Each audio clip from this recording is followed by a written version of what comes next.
Hi, my name is Nubia Soto Paez, and today I'll be doing a patient education presentation.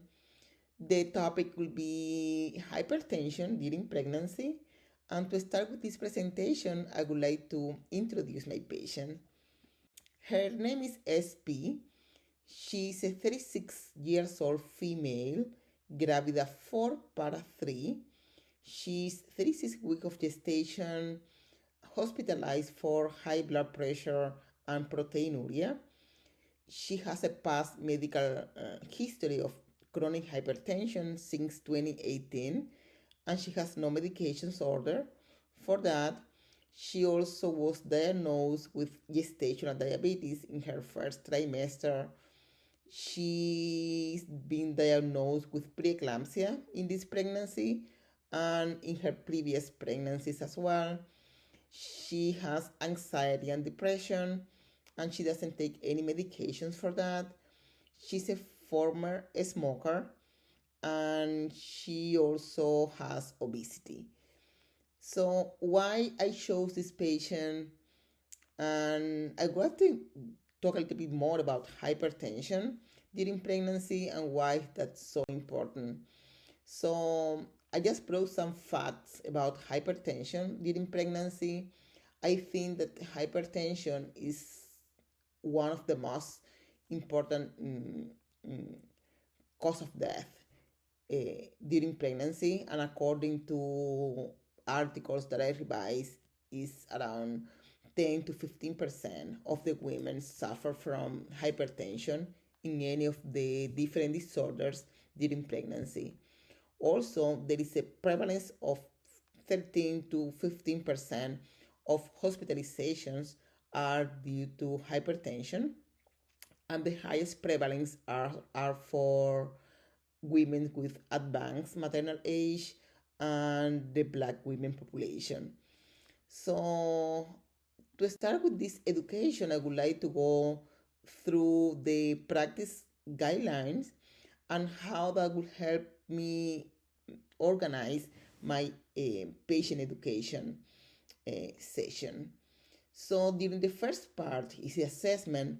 I want to get some more information about the patient. I would like to know her socioeconomic situation, and also I would like to establish a good rapport with her.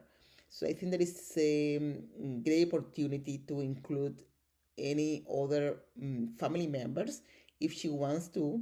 So I will ask her about if she wants somebody to be in the education, and also I want her to tell me which are her limitations or an extra strength. So I think that it's important for me to get some information from the patient in this moment and start planning what will be the strategies that I want to know, I want to do during the education. I think that during the planning, I would like to choose which are the methods that I want to follow, and during the implementation phase, I will get some more information about the education and how she feel about the topic. Evaluation is a great opportunity for me to get a teach back strategy and for her to reproduce the knowledge that she will get, and I think that that would be great to evaluate the education and the skill performance. So for this learning activity opportunity, I chose three main strategies, and then I want to go through the first one, that is the teach back um, strategy. I think that is very common in nursing. It's a good opportunity for me to explore what she knows about blood pressure, and then I want to show her a video about how to measure her blood pressure. Some of the patients with high blood pressure, they need to be in the hospital for a long period of time, but some of them decide to leave even when it's against medical advice. So it's important for nurses to provide the patients the opportunity to know how to check their blood pressure at home, even when uh, she had chronic hypertension. She should have mm, some knowledge about that, and then that could be great for her to explore what she knows and what she needs to know to meet the goals. So I think that is a great opportunity to introduce the blood pressure technique to the patient. Also, I I would like to provide her some written and visual materials for her to see. So according to the assessment, I was able to know her a little bit more, and then she expressed me that she likes to watch videos better than reading materials. So I just prepare her some graphic organizer that is there is a hyperlink over here. I also provided her some printed materials about what are the signs and symptoms of preeclampsia and what she needs to look at once she will be discharged. So this YouTube video will give her some information about when to call the doctors, what are the alarming signs and symptoms that she may feel, and she needs to call the doctor or come to triage or call 911 if they are severe. So I think that is important. This part will be very important. And then for the third strategy, I would like to integrate some technology to the patient education session. It's important and is very valuable to introduce this to the patients and provide them the opportunity to use the different apps. Some patients, they don't want to search for information and they don't want to read some information that we give to them, but they are very good at using the social media or using the applications to help her, like tracking her pregnancy and mm, knowing her blood pressure or her vitals and labs. So I provided her some of the apps that would be helpful for her to see, and also I'm providing her some Facebook groups about preeclampsia and another Instagram group about preeclampsia. So that's how some patients get along with other patients around the country, and they get information and they can share some information. So I think that is a great opportunity for collaboration, and it's a great opportunity for improving the knowledge about preeclampsia. So, according to population center strategies, I would like to include three main population that might be also affected by preeclampsia and hypertension during pregnancy, and how we can address those population uh, according to this topic. So, patients with disabilities, they are also admitted in high risk OB units, and they need education. So I think that the education for these patients needs to be mm, a little more individualized.